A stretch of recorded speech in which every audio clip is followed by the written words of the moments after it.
Well, the one thing that stood out to me in Steph's article is that she identified herself as a curmudgeon. And I have a problem with that because I think that's cultural appropriation. I'm a curmudgeon. Okay. Hey. This reminds me of the life of Brian.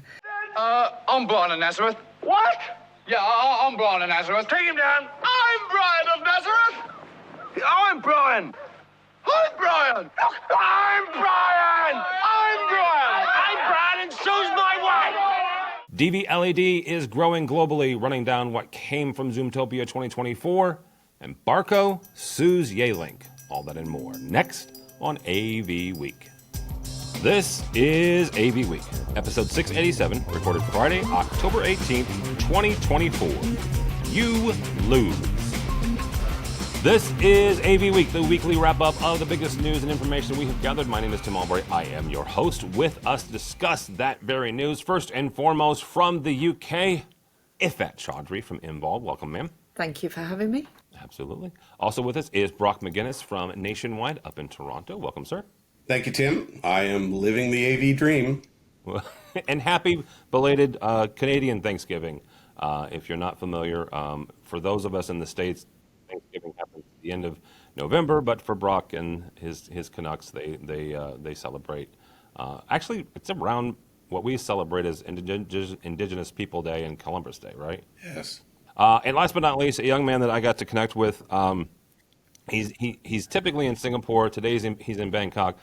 Neil Stephenson, welcome, sir. Thank you, Tim. Great to be here. Looking forward to this. Absolutely. And for those of you keeping score, we're doing this at 8 o'clock in the morning my time on Friday. Typically, we record AV Week at about noon or 1. But Neil's a bit ahead of time for me, so it's evening for him. I appreciate him staying up. And this is actually, it's kind of nice because it's all international.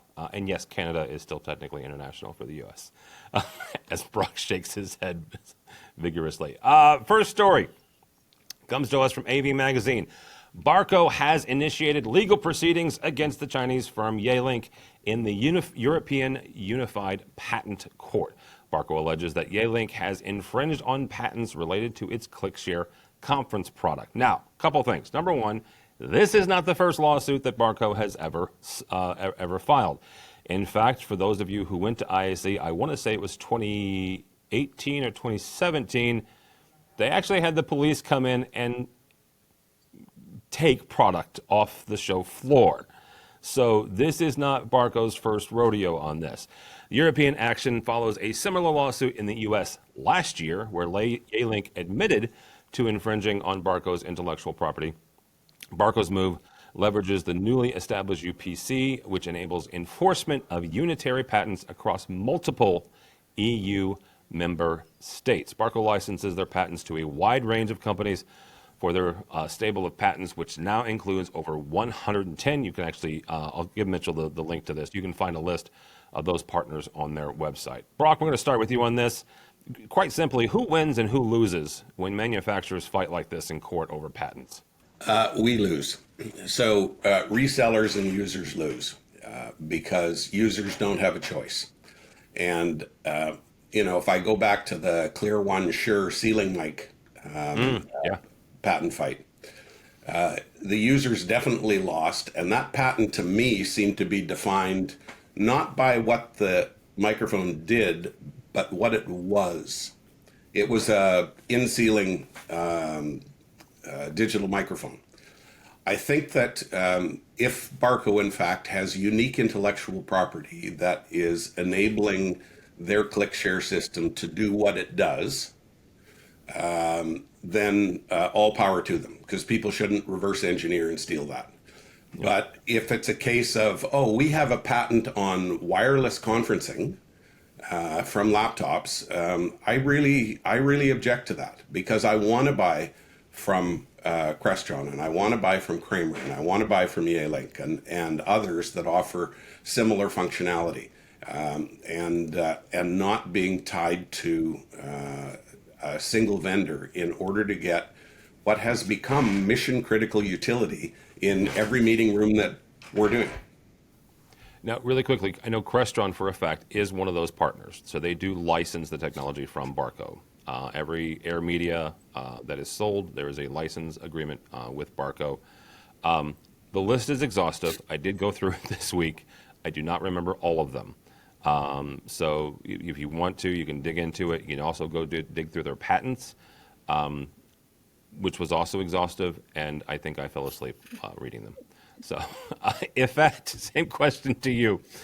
Who wins and who loses? I absolutely agree with Brock. I think especially when you, as an integrator, want to come across as impartial and you want to give a range of solutions to your end users, your customers. You can't. There's enough business for everybody, and at the end of the day, that choice, there will be. I mean, we saw it with the iPhone and Samsung as well, right? Yep. It's always happened, but I 100% agree with Brock. It actually makes it's a shame for end users. It's for our buyers, for the choice that we can give them. And when we use that statement, other brands are available. Well, no, they're not. So why would you want to close the market? I think if you've come up with something, get the competition out there and prove that your product stands up against the competition. Bingo. Neil, a little bit of a different question here. What if as Neil does a lot of consulting and integration and stuff, if you're consulting Barco or quite frankly you're consulting Yealink, what is the ideal outcome of something like this, where Barco is either looking for a license agreement from the Yealink or just tell them to go away and stop doing this? So from a customer standpoint, from an integrator standpoint, from an industry standpoint, what would be the most ideal outcome of this lawsuit? I think the most ideal outcome would be something similar to what with the Crestron and Barco when they settled. What we saw then is that we didn't, in the market when it was here, is that there was more opportunities there for people to use those dongles or those pucks in the meeting rooms. Previously, it was just a Barco option at that time, and then once they actually settled with Crestron, there was more options for consumers around that. So, I guess it is just a step in the process. I'm sure that there was similar talks when in other lawsuits, and this is probably just lawyers getting more money and then settling eventually on it would be the hub. Now, come on. I think it was a simpler discussion, Tim, when Barco was just in the wireless conferencing and presentation business, but they're now in the meeting room bar business and the camera business, and they are now direct competitors with all of those other folks, and it's to a certain extent it's restraint of trade. Okay, so hang on for a second. I'm going to make an overarching statement, and I'll just say it, and I'll get yelled at later. Everybody is in the video bar business. Like I can go down to Quick Trip, which is our local convenience store, and I can get a video bar. Somewhat facetious. Give them a second. But everybody's in the video bar business. I mean that was one of the jokes of Infocom and ISE this year. I don't know. All right. Next story. Last week was Zoomtopia, and our good friend Steph Beckett from Rave Pubs wrote a piece about it. It was their annual showcase. Last week, it was the company pretty much focused on artificial intelligence. CEO Eric Yuan's keynote heavily emphasized the company's AI Companion 2.0. It's set to launch later this month at no extra cost, quote unquote, for paid plans. While Zoom touted features like smart meeting agendas and task management, some folks were both posting and writing saying that the updates feel a little bit more redundant than revolutionary in today's AI-saturated market. The event, typically known for its vibrant in-person atmosphere and celebrity appearances, struck a more subdued tone. Despite introducing customizable AI add-ons and improved privacy measures, some attendees felt Zoom missed an opportunity to truly innovate beyond AI, raising questions about the company's direction in an increasingly competitive digital workspace. If I'm going to start with you on this, the article that Mitchell's going to link to, they have a list of all of Zoom's releases last week. If you look through the list, 90% of them have the word AI in the announcement. So basic overarching question is, what was the biggest takeaways from Zoomtopia last week for you? I unfortunately missed the keynote, and I just it didn't feel like I was going to be missing out on anything. That was how I felt. And I caught up with some of the people were tweeting, and although I'm not active on X anymore, I do keep a little eye on it. I lurk for this kind of thing just to see how people Yeah. are responding.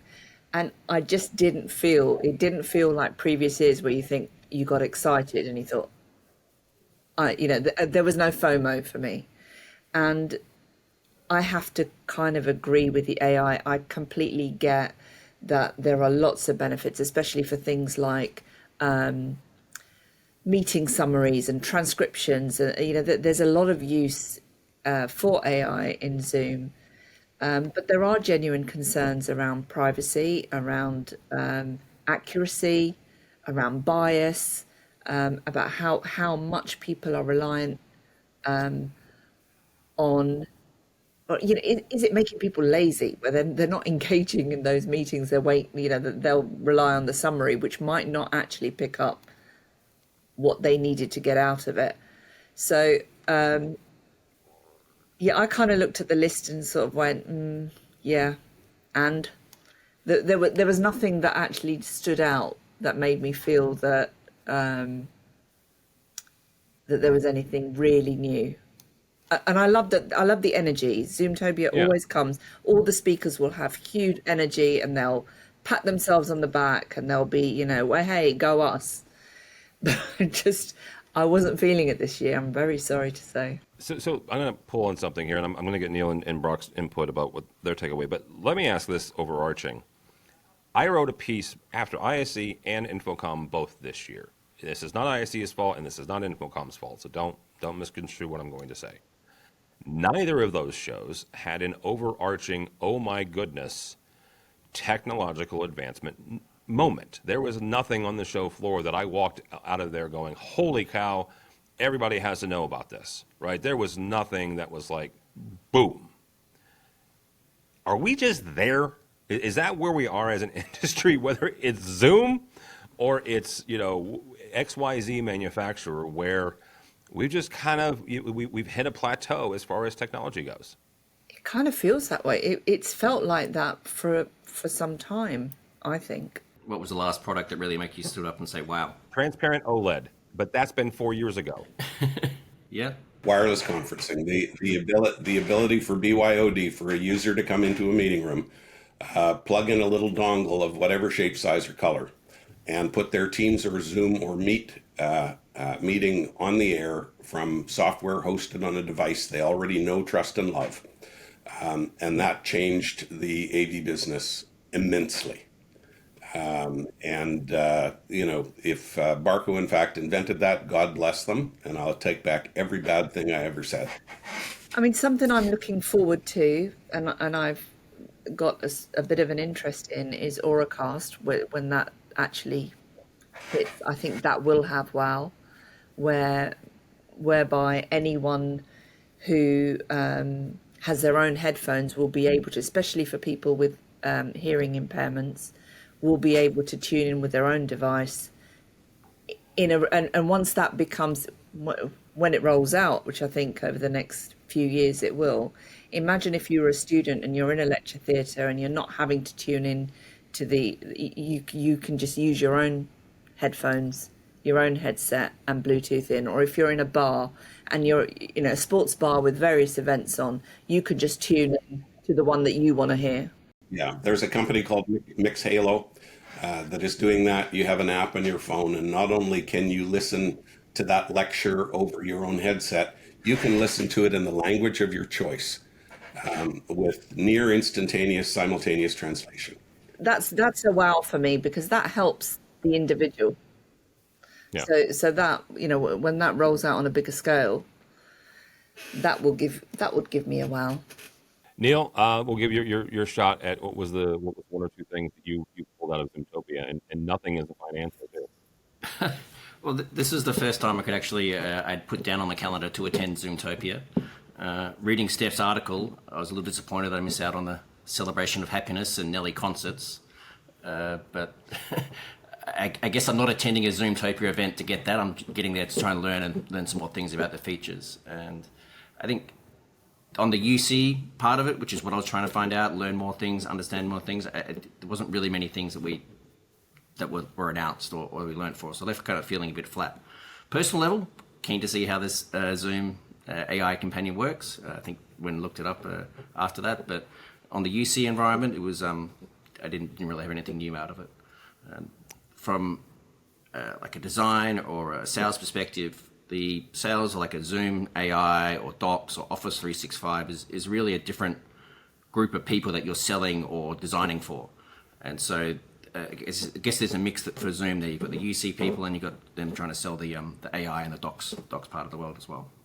Yeah, that is a different animal and that's a different customer, to be frank. Brock, same kind of question here is what's one or two things that you highlighted from Zoomtopia? Well, the one thing that stood out to me in Steph's article is that she identified herself as a curmudgeon. And I have a problem with that because I think that's cultural appropriation. I'm a curmudgeon. Okay. Hey. This reminds me of the life of Brian. My name is Brian, and so's my wife. The other thing was an article that David Danto published this week, which was excellent perspective on AI in a meeting. He wrote that he had been in a technical meeting where they relied on AI to record some very detailed technical information that he was looking at for a consulting study he was working on. And all he received was a summary. Yep. Yeah. That and so you know, the reliance on AI is always going to be based on the individual's personal experience, and as soon as something like that happens, it'll be never again. And you know, we've experienced this over the years when training people to use new meeting room equipment. You know, new features, new stuff. If their initial experience is not delightful, it doesn't, right? It doesn't resonate with them immediately. If they don't feel confident with the new technology, they are not going to use it. And they are going to revert to, forget this wireless thing. I want to plug my laptop in because it works every time. So those were the 2 points. I don't care about Zoom or Teams. We don't sell software. We will provision rooms for whatever our clients want to use. We love it when they switch between one and the other because it's a great revenue boost. But you made a great point, Neil, that you're designing for very different people when you're designing for Zoom people versus Teams people. I don't think there's any Nelly at a Teams conference. I don't know. We'll see. They are combining their annual get together this year. It happens the 19th or 20th of November. Typically, Microsoft would say they have one event for partners and manufacturing partners and resellers, and then they have another one for end users. They are combining them this year. I believe they're calling it Ignite. And we'll see. And stop hating on Nelly. Nelly's a St. Louis guy. Just saying. You know, he's a very nice young man. I would love to see him. And he is young because he's younger than me. All right, last story comes to us from, actually, there's a number of different places. The one we're using is from Innovate. The global LED display market saw robust growth in 2023, expanding by 6% to reach $9 billion with a B US dollars in sales, according to a recent report by Future Source Consulting. LED video displays continue to dominate the market, with the Asia-Pac region, including China, maintaining its position as the largest market despite slower growth. Americas emerged as the fastest growing region, while Europe and the Middle East and Africa also showed increased momentum. Ultra narrow pixel pitch technology, they're experiencing rapid adoption. That's expected to surpass the $1 billion mark by 2025. The report highlights positive trends across various sectors, with stadiums and venues leading the way, followed by corporate and education. Looking ahead, Future Source projects the total LED display market to reach $20 billion by 2028, driven by technological advances and expanding applications in sectors such as media, advertising, and broadcasting. Neil, we start with you on this. What does the rise in LED sales generically as a segment say about the overall health of the AV industry? Yeah, from that article, Tim, I think there was one interesting was the slow in growth in sales outside of China and APAC. Generally, when we go attend any Infocom conference, we've always thought that APAC is the growth engine, and it's growing savagely. What I think may have happened in the last year is that we've had a couple of larger markets, India and Indonesia, have gone through election cycles. And what we tend to find is that politicians are kind of more focused on being re-elected in that year rather than on economic and development, and maybe take their eye off the ball. So we take Indonesia, for example. They have a new president. It's a country of 270 million people. Its economy is about 70% the size of Texas. Their new president starts his first day of work of his new term on Sunday. So there's a big expectation that he's got to follow up on the promises and the spending that needs to drive that country forward. And so there's a big push on digitalization, urbanization, smart cities. An example of their biggest, probably in that kind of region, is like their new capital, which is a $32 billion project. They're building a new smart technology and green-focused capital out in the middle of Borneo. So focuses on spending like that, we're going to see more trickle-down effect to LED sales, AV projects in the corporate and education as you go through. And Indonesia that's an example of Indonesia, but we also find that urbanization in Malaysia, Thailand, India, we've still got a lot to catch up on the rest of the world. And so AV projects and by extension LED sales are going to be strong in those markets going forward. I think from that article or from other research, they're looking at about a growth of about 11%, so higher than the average there, across those different markets. Brock, same question. What does this mean about the industry? So what surprised me about the article was how low the growth was. Certainly in the Canadian market, we are seeing more and more and more and more LED, and we're hanging these 136-inch projection replacement screens everywhere. There's the first round of replacing larger 4 and 6 mil screens with 1.5s and 2.5s has started to happen, and so it surprised me overall that the growth was with the prices down so much, that the growth had changed. The fact that ultra narrow pixel pitch was only 5% of that total makes me wonder how they're going to reach $1 billion in 2025. But Future Source, I guess, is in the crystal ball business.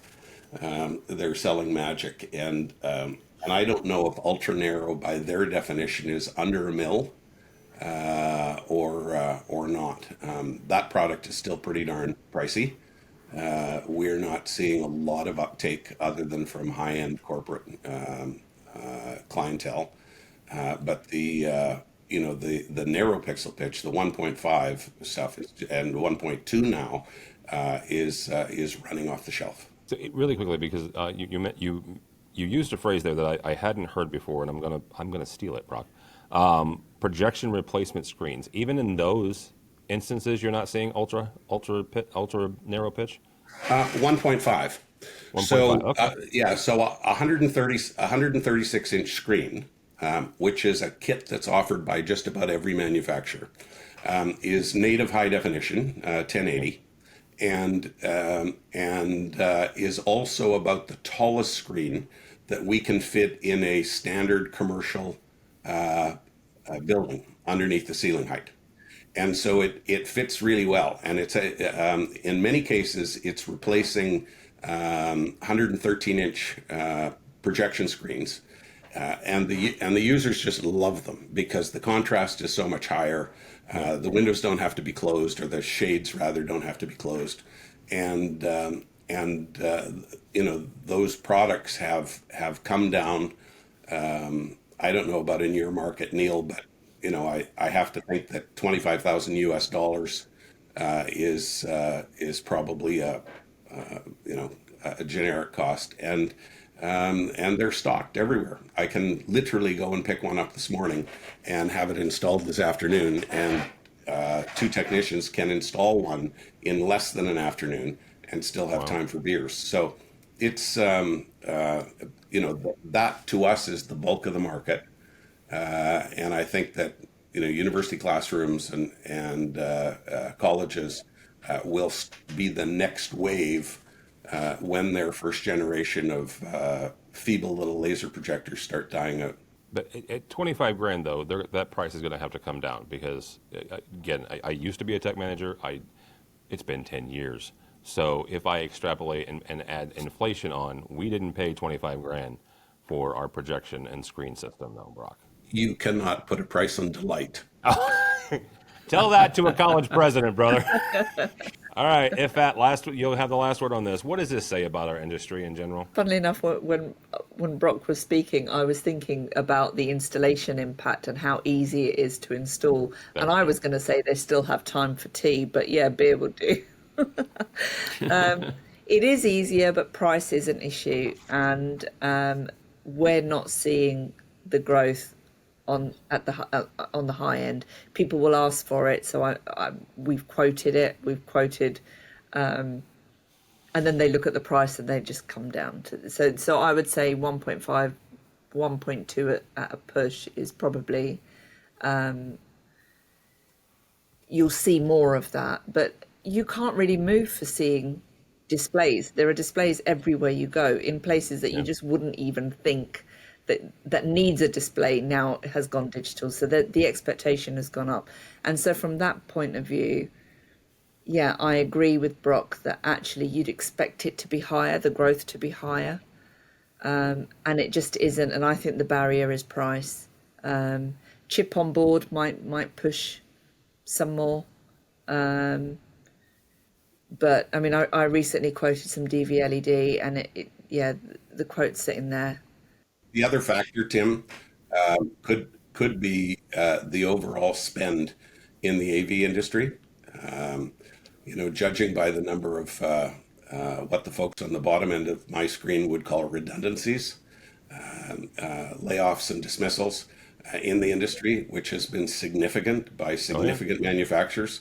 I have to think that the flow through of product from the manufacturer to the end user has overall slowed considerably, and that numbers may be down, and we'll never get that from Avixa, and maybe not from FutureSource either, because they're both selling dreams for the investment community, but Other dreams are available. yes.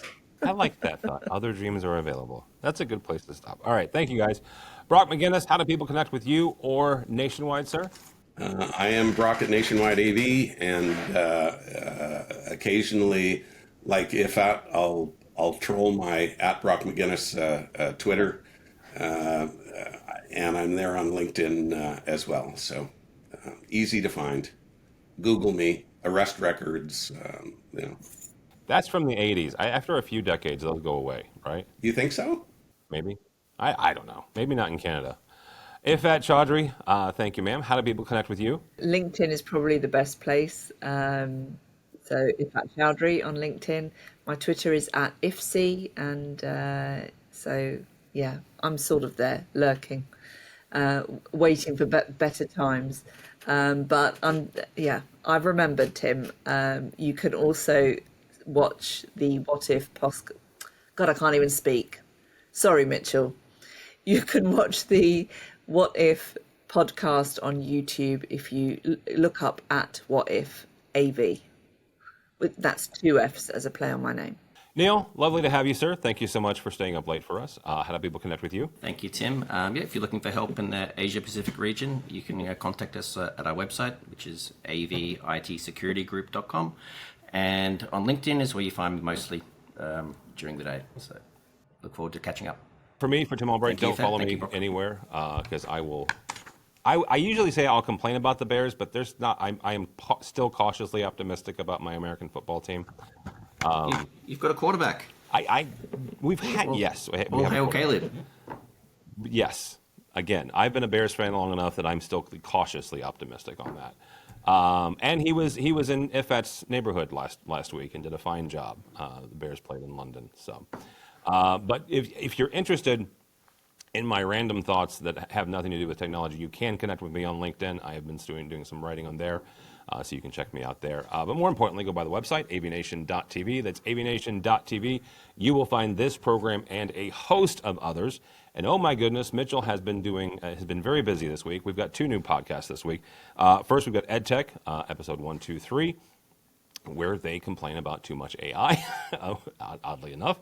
And you can check out Jen Weaver's new podcast, AV Career Mastermind, with Joey Lloyd.